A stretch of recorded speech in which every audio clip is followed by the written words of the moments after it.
invitados que tenemos aquí en este evento importante que organiza la Facultad y de modo especial la Escuela de Negocios Internacionales.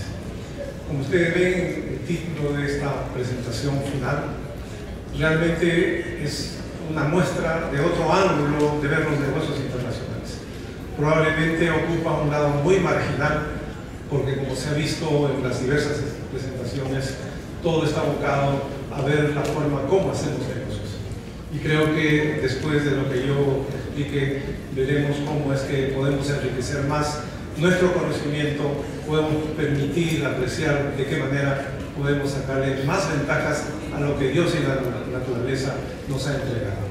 De manera que esta presentación, bajo esta denominación geopolítica y ventajas comparativas que ofrece el espacio geográfico nacional, es necesario que la conozcamos en mayor perspectiva y mayores posibilidades de uso y aplicación a las carreras que ustedes han elegido. De acuerdo a lo que se ha venido escuchando en el transcurso de la mañana y hoy en la tarde, tanto David Ricardo como Adam Smith son los creadores de estos conceptos de ventajas comparativas y luego las ventajas competitivas. Pero en este caso vamos a hablar de un elemento que no se ha mencionado, de un elemento que forma parte de nuestra realidad, que forma parte de lo que nosotros estamos en la necesidad permanentemente de conocer. Y es aquello que brinda la geografía nacional, brinda la ocupación que tiene nuestro país en el continente y con relación al globo terráqueo. Lo que ustedes ven en la parte final de esta lámina, las exposiciones que se han tenido nos han hecho mención a 4 elementos, a 4 factores que forman parte de nuestros negocios internacionales: el sector agrícola, el sector minero, el sector pesquero y el sector turístico. En esas 4 líneas realmente está mucho de la competencia y la competitividad que el Perú tiene como parte de su propio desarrollo presente y futuro. Pero yo no voy a abundar más en lo que muy puntualmente nuestros invitados han expuesto en el transcurso de esta mañana y hoy en la tarde, sino que yo voy a hacer mención a un elemento que es muy poco tomado en cuenta en nuestro país y en nuestro sistema educativo, y es la importancia que una visión geopolítica se juega en el desarrollo del país y de cualquier país en este caso. La geopolítica es un concepto que une 2 elementos: el espacio geográfico y la política. El espacio geográfico, que representa todas las bondades que aquí se han conocido, y los decisores de las políticas nacionales o internacionales. Acabamos de escuchar toda una presentación respecto a las políticas públicas que se tienen respecto a las exportaciones, a las políticas agrarias, y definitivamente esa es tarea del Estado. Pero nosotros queremos darnos cuenta, por otro lado, que esta geopolítica nos debe permitir a nosotros valorar, darle un significado mejor y mayor de lo que representa que el Perú tenga acceso directo al mar, que el Perú tenga la oportunidad de desarrollar 12 veces al mes, o al año, perdón, durante los 12 meses del año, actividades agrícolas. Eso es una gran ventaja comparativa que realmente no está en lugar de discusión. Somos un país que tiene el 5% del agua dulce del mundo. Somos un país que cuenta con ríos navegables en la selva, y uno de esos ríos navegables nos permite llegar al Océano Atlántico. Y si estamos en el Océano Atlántico, llegamos a Europa, llegamos al África, a la parte del norte, del hemisferio norte por el lado Atlántico y también por el lado sur. Entonces somos un país que posee 84 microclimas de los 114 que hay en el mundo. La posibilidad de hacer agricultura, la posibilidad de hacer negocios está basado en todos estos elementos. Pero ¿por qué no tenemos todo eso? ¿Por qué se da la presencia de todos estos elementos en nuestro territorio? Es lo que vamos a tratar de explicar. Uno de los expositores de esta tarde nos dijo que estas preocupaciones no datan de mucho tiempo. Probablemente, como se mencionó, 20 años. Y la pregunta es, ¿y por qué nos hemos tardado tanto en tomar debida nota y conciencia de este elemento? Porque nosotros en el sistema educativo hemos recibido una visión fatalista y negativa del país, que ustedes lo ven en el recuadro en blanco. Se nos ha dicho que la costa es un desierto, que no sirve para nada, inútil. La sierra una cadena de montañas que impide la comunicación, y la selva es una zona enorme, perdón, estamos hablando del 50% del territorio nacional, pero inundable. Es decir, este es un país para correr en esa visión descriptiva de la geografía que podríamos calificar de fatalista. Al otro lado, en el lado de la población verde, decimos que la cosa no es así. Nosotros tenemos que asumir un rol a partir de lo que la geopolítica nos puede brindar en estos momentos. No estamos hablando de la geopolítica de la Segunda Guerra Mundial, sino estamos hablando de una disciplina que nos enseña a valorar lo que nosotros somos como país, lo que tenemos como país, lo que nos hace evidentemente tener unas ventajas comparativas indiscutibles. Y entonces, desde esa perspectiva, tenemos que darle valor y significado a las características que tiene el territorio nacional, a reconocer lo que significa tener 3.080 kilómetros de acceso al Océano Pacífico. No estamos hablando de lo que perdimos en Arica y Tarapacá, se imaginan ustedes, sería el doble de lo que hoy día tenemos como acceso directo al mar. Pero como no se trata de llorar sobre la leche derramada, lo cierto es que hoy día de Tumbes a Tacna tenemos 3.080 kilómetros de acceso directo al mar. ¿Y cuántos puertos tenemos? Se les ha dicho que tenemos 3. De esos 3, el principal está en el Callao. ¿Y cuántos puertos tenemos para recibir a pasajeros?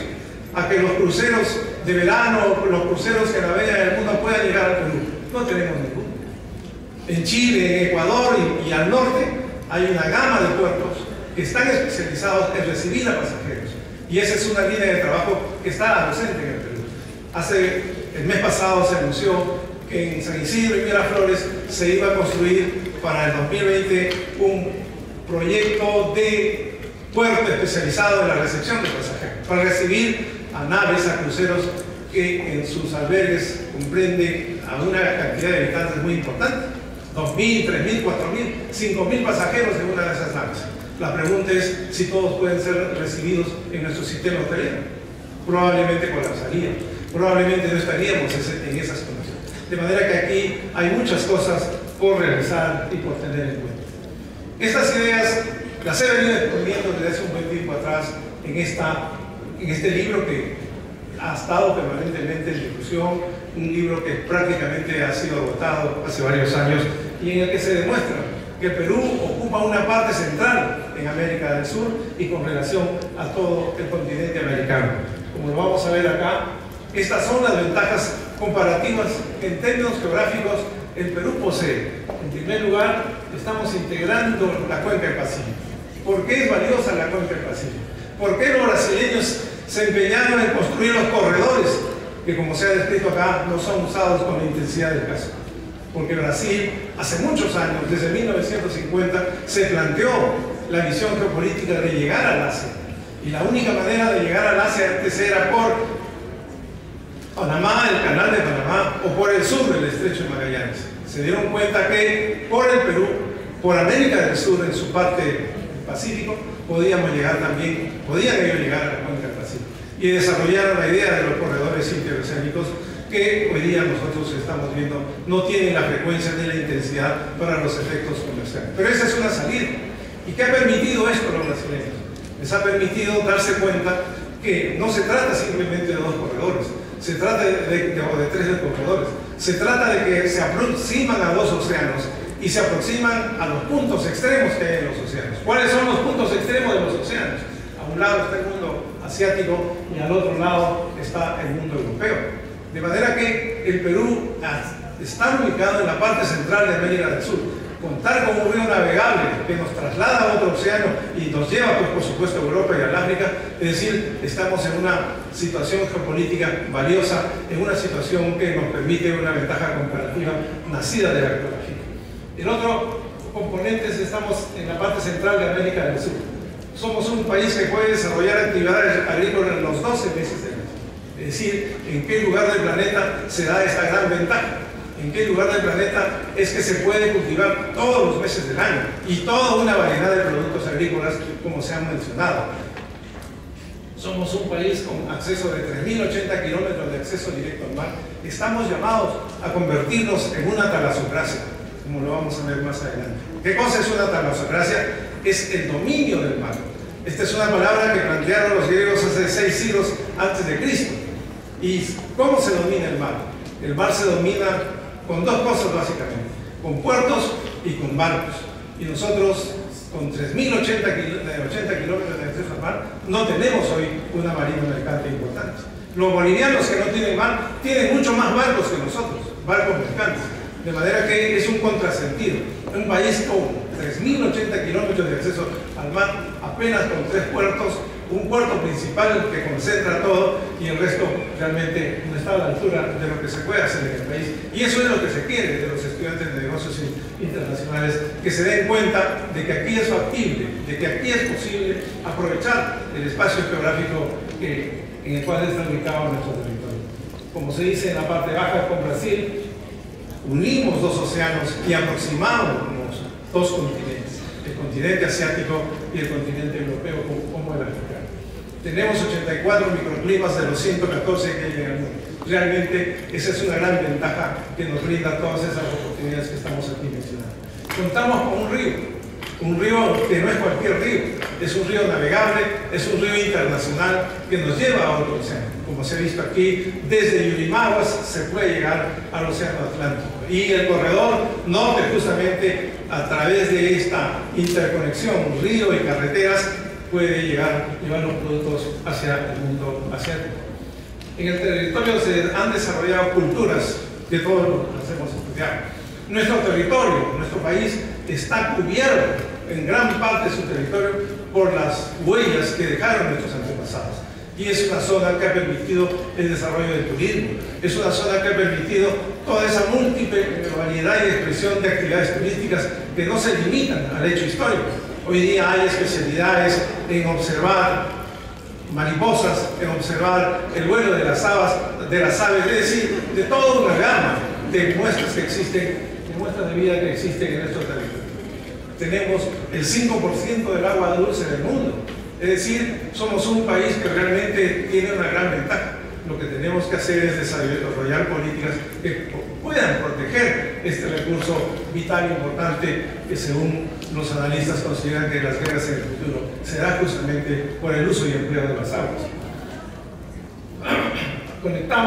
Estamos conectados a la cuenca del Orinoco, a la cuenca del Amazonas, a la cuenca del Plata, y el Perú también está presente en la Antártida a través de una base científica de nombre Machu Picchu. Nosotros tenemos en la Antártida una base cubierta por peruanos, pero en la temporada solo de verano. En cambio, los chilenos, los argentinos, los americanos, los ingleses, los rusos incluso, tienen bases permanentes, bases que durante todo un año y por años ahí están haciendo investigaciones. Nosotros hacemos investigaciones solamente en las temporadas de verano. Otro elemento importante que nos brinda el espacio geográfico nacional es que nos demos cuenta que estamos formando parte de la gran cuenca, la cuenca del Pacífico. Entre países continentales, insulares, ahí está el Perú ubicado. Aquí está el Perú. Y esta es una zona que fue descubierta después del descubrimiento de América, fue descubierta también por los españoles. Y durante 3 siglos los españoles denominaron a esto el lado español. Es decir, la configuración geográfica que tiene este territorio da la idea de ser todo esto una gran laguna rodeada de estos espacios continentales. Lo cierto es que desde el Virreinato del Perú y desde el Virreinato de México, las ciudades que fueron conquistadas, las ciudades que fueron dominio español durante 3 siglos, nacían las órdenes desde el Perú. Nosotros no hemos hecho ningún tipo de aporte, ningún tipo de defensa de estos conocimientos que se han venido dando en el tiempo. Y por eso los españoles lo llamaron el Gran Lago Español, cosa que se desconoce en el país.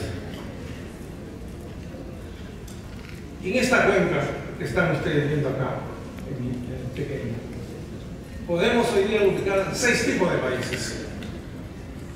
Los altamente industrializados, que han sido mencionados aquí, a los que se dedican las actividades de exportación, los países industriales de grandes recursos como Canadá, Nueva Zelanda y Australia, los países asiáticos de reciente industrialización como Corea del Sur, Taiwán, Hong Kong y Singapur, los nuevos países exportadores, que ya hay una gama: Tailandia, Brunei, Filipinas, Malasia, Indonesia, Camboya, Laos, Malasia, Myanmar, Singapur, Tailandia y Vietnam.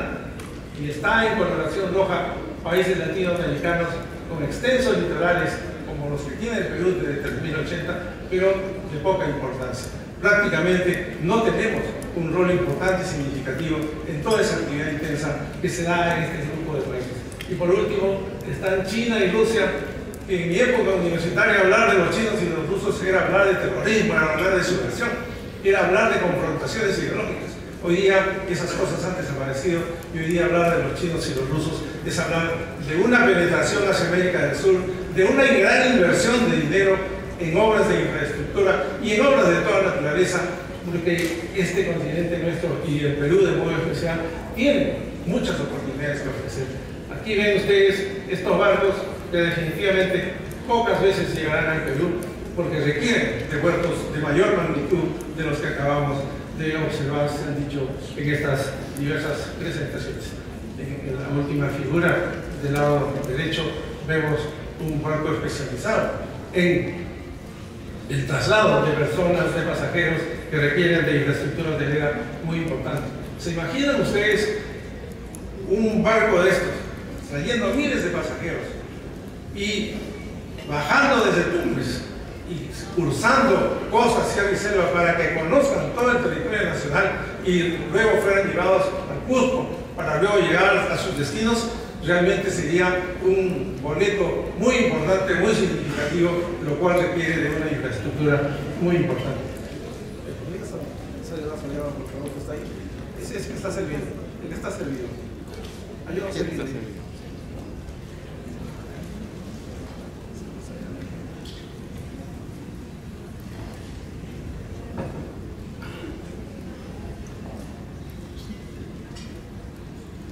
Esta cuenca entonces, la nuestra, de la que formamos parte, de la que indiscutiblemente nuestro territorio es partícipe, nuestro país es partícipe, se caracteriza porque es la más grande del mundo, es la más grande del planeta, a lo que los españoles llamaron el agua española. Está conformada por 40 países entre continentales e insulares. Su comercio exterior representa el 48%, donde los ingresos per cápita oscilan entre $5.000 y $55.000. Posee un porcentaje muy importante de reservas mundiales comprobadas de petróleo.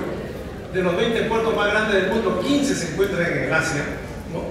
Y eso indica del constante intercambio de productos. Más del 90% de la población de los países en desarrollo son alfabetizados. La cuenca del Pacífico cubre un área de 40 millones de kilómetros cuadrados y la cuenca se produce casi la mitad de la riqueza y se genera más del 45% de las exportaciones. Es decir, es una cuenca significativa de la cual nosotros formamos parte. ¿Se imaginan ustedes cuando en el colegio nos decían que el Perú por el oeste limita con el Océano Pacífico? Justamente nos estaban diciendo que no pertenecíamos a ella. Y si no pertenecemos a ella, ¿por qué tenemos que preocuparnos? Por eso es que se ha tardado tanto tiempo, se ha tardado muchos años en percatarnos que las cosas no son así. El mar es un espacio de proyección en términos geopolíticos. El mar es un espacio que me debe permitir a mí observar qué es lo que existe al otro lado. Y la representación del mapa no puede ser aquella que fue diseñada en Europa. La representación del mapa es aquella que hemos mostrado a ustedes al comienzo, donde el continente americano está al centro y en los puntos extremos el Asia y en el otro lado el África y Europa. ¿Qué hay en esta cuenca? ¿Qué hay en un territorio como el nuestro? De modo especial en este. ¿Por qué esas 4 líneas que he mostrado al comienzo, agricultura, minería, pesquería y turismo, existen y tienen la posibilidad de desarrollar todo lo que ustedes están estudiando y todo lo que ustedes han escuchado en las diversas presentaciones? Primero, la presencia de aguas frías. Desde el sur del continente, ¿no?, viene una corriente fría que hemos denominado la corriente de Humboldt. Esa corriente permite la vida de peces de aguas frías y en el fondo del océano surgen nutrientes que dan los alimentos necesarios y por eso es que el plancton es el atractivo de estos peces. Y cuando viene la corriente del Niño y calienta el mar, ¿qué es lo que ocurre? ¿Se van los peces? No, vienen otras especies de aguas más calientes, de manera que ese mar siempre está presente con los nuevos peces que van reemplazando a otros que por temporada se van porque el clima no les acomoda, porque la temperatura del mar los rechaza. En el Perú tenemos bosques secos ecuatoriales que han sido descritos acá, lomas costeras, desierto del Pacífico, puna en los Andes, bosques de neblina, bosques tropicales de la Amazonía, bosques secos interandinos. Todo eso hay en el Perú. ¿Pero por qué se da todo esto? Aparte de la presencia de la corriente peruana Humboldt, es porque aquí en nuestro territorio hay una gran cordillera que viene desde el sur del continente y termina en la parte norte, ¿no es cierto? Entonces, esas diversas alturas es lo que permite que haya varios microclimas. Esas diversas alturas permiten que aquí haya 84 microclimas de los 114 que hay en el planeta. De manera que esas son ventajas comparativas indiscutibles, inevitables, que nadie nos lo puede arrebatar, que nadie nos lo puede quitar. Ese es un elemento que tiene que ser considerado por ustedes en sus trabajos, en sus presentaciones.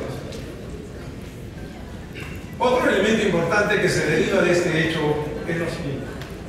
El mundo y su futuro y la posibilidad de la continuidad de la vida humana dependen de 17 países, como ustedes están observando acá. De 17 países que, si ellos no saben cuidar el patrimonio que han heredado, si ellos no saben cuidar toda la riqueza animal y vegetal que aquí existe, realmente va a caer sobre nosotros una gran responsabilidad, porque la humanidad no tendría formas de alimentarse. De manera que cuando se habla de 17 países que cuentan con espacios mega diversos donde se produce vida vegetal y animal que permite el futuro y la continuidad de la especie humana, en nosotros nos recae esa responsabilidad. De manera que hacer negocios no solamente es vender, sino es también darnos cuenta que desempeñamos un rol importante. A mí se me ocurre que si Naciones Unidas dice que hay 17 países y uno de esos países es el Perú, yo debería de ver cómo defino una política que me permita cobrar a los países del planeta. Usted quiere alimentos, pues deme los dineros suficientes para yo proteger esos recursos que existen. Porque ustedes ven la producción ilegal que se hace de oro en Puno, en Madre de Dios. ¿Qué está haciendo? Está destruyendo la naturaleza, está destruyendo todo aquello que es formas de vida. Entonces eso lo tiene que pagar alguien. Y si el planeta vive de estos países, de estos 17 países, deberíamos de cobrar un tipo de regalía por garantizar eso. Y eso serían parte de las políticas públicas que se tengan que desarrollar. Como se dice ahí en la parte amarilla, es un texto de Naciones Unidas, la biodiversidad es esencial para la seguridad alimentaria y la nutrición.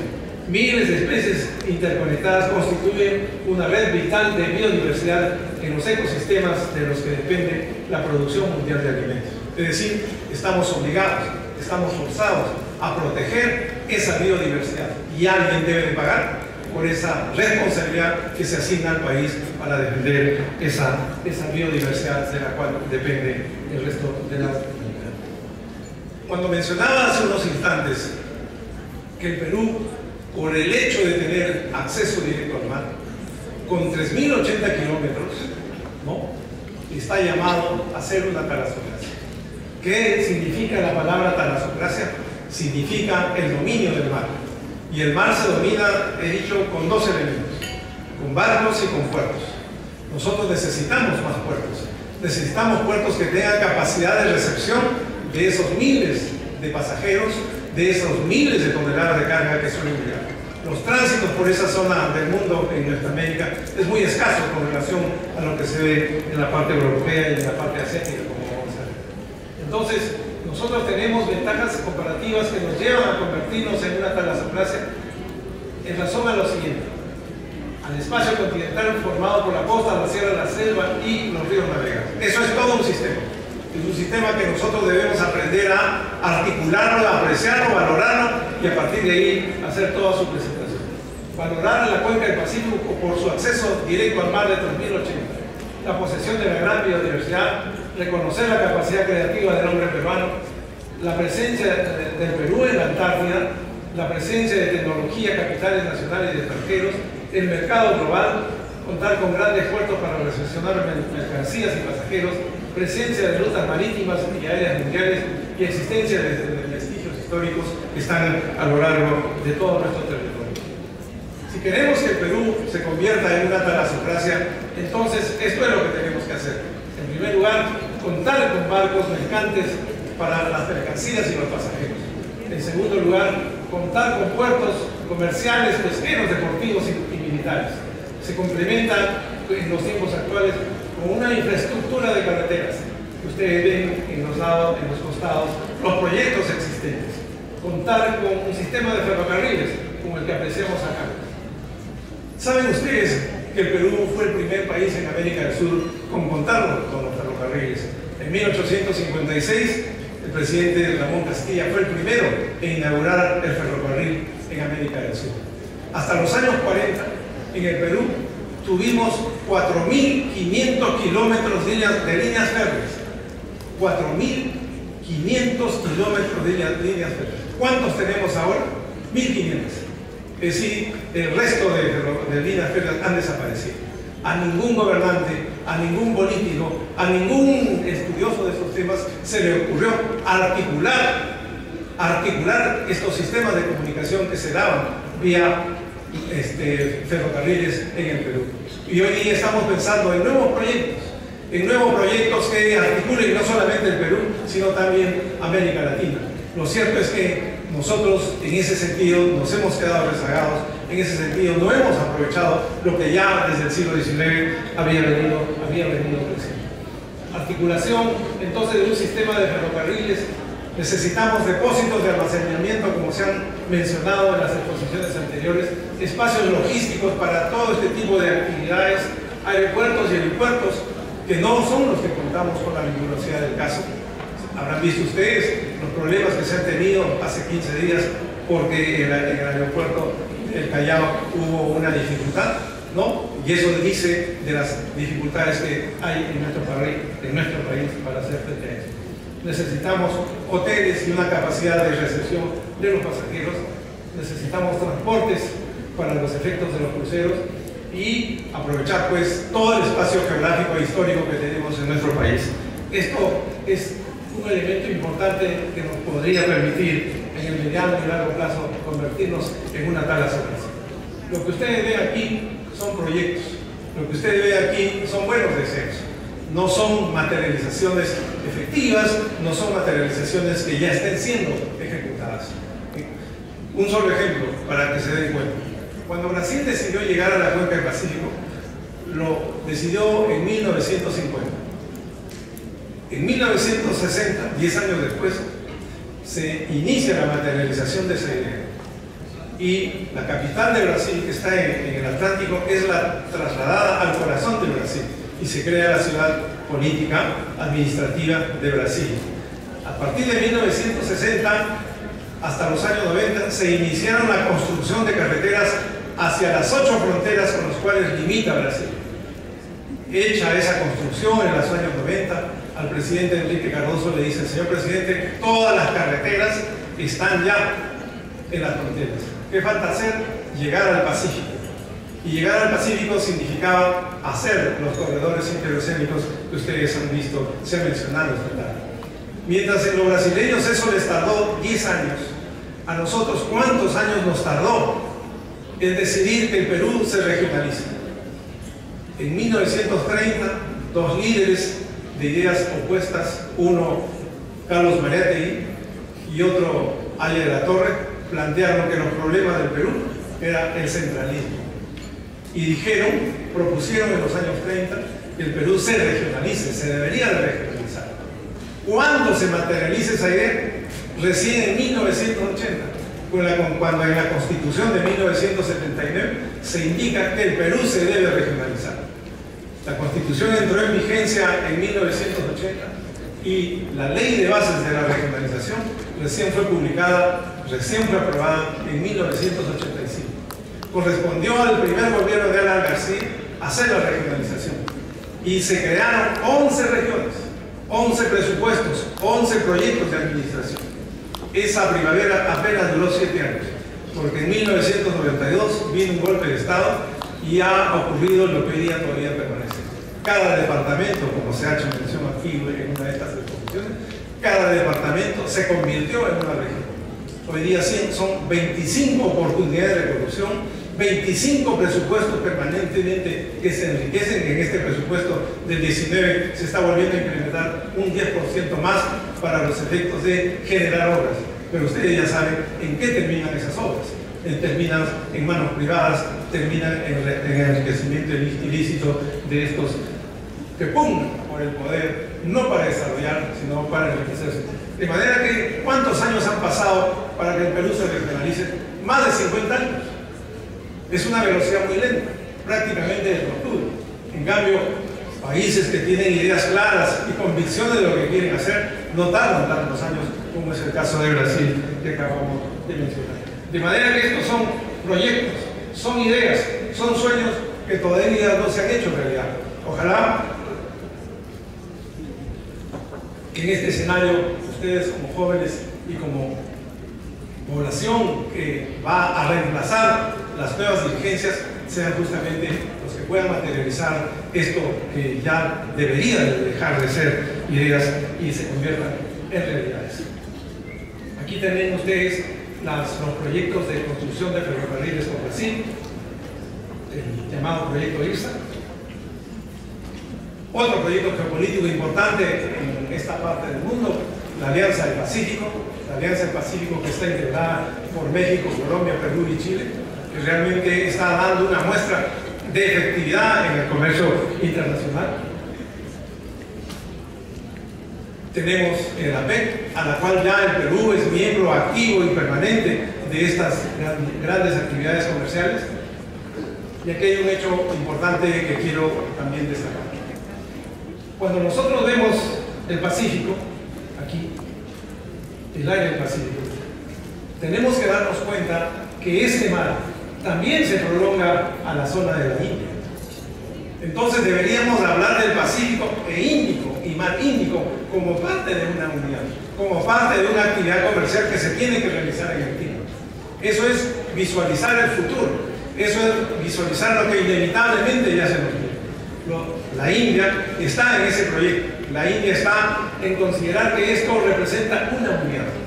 Ustedes se podrán dar cuenta, son personas, son académicos, son intelectuales, son estudiantes los que con una visión clara pueden darle un sentido distinto a lo que tradicionalmente se da. Y si nosotros tuvimos una visión fatalista, negativa del territorio, de una costa desértica, de una cadena de montañas que obstaculiza el desarrollo y de una zona inundable, pues plantear una visión geopolítica, ¿qué significa?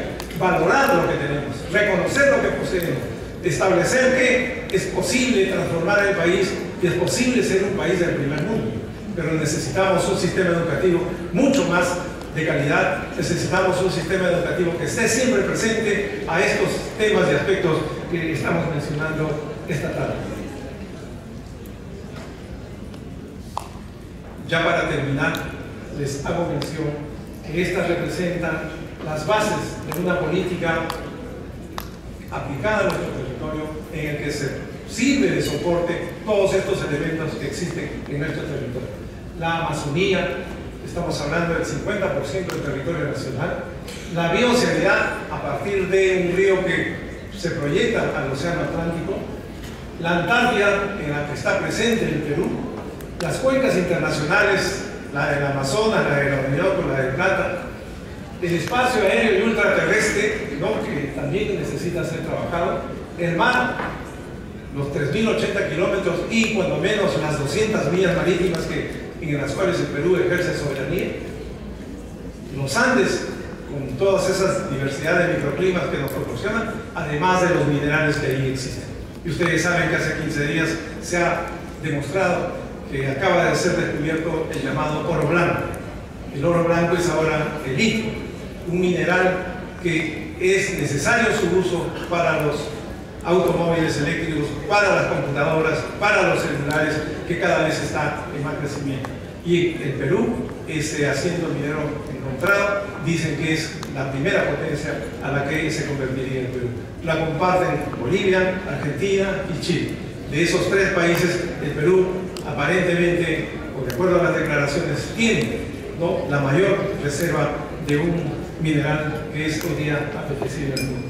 De manera que cuando hablamos de estas cosas, y aplicamos estos componentes que ustedes ven aquí, las valoraciones que tenemos que hacer, los reconocimientos que tenemos que hacer como ventajas comparativas, están ahí presentes. Nadie nos lo podrá quitar, nadie nos lo podrá arrebatar, salvo que nosotros lo permitamos, salvo que nosotros consintamos que vengan otras empresas y se lleven lo nuestro y no asumamos una tarea muy positiva, una tarea muy de desarrollo nacional que nosotros necesitamos, y ustedes sean esa respuesta positiva para nuestro país.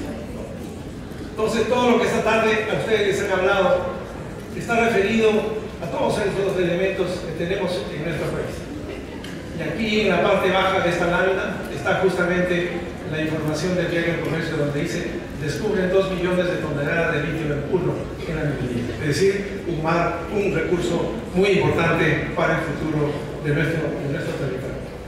Entonces, no es suficiente tener estos conocimientos que tenemos, que se han mencionado aquí, sino es importante que nosotros hagamos una valoración de lo que nuestro país representa por su ubicación geográfica, con relación al continente, con relación al planeta, como grandes ventajas comparativas que brinda nuestro territorio. Muy amables por su atención y aquí viene la entrevista.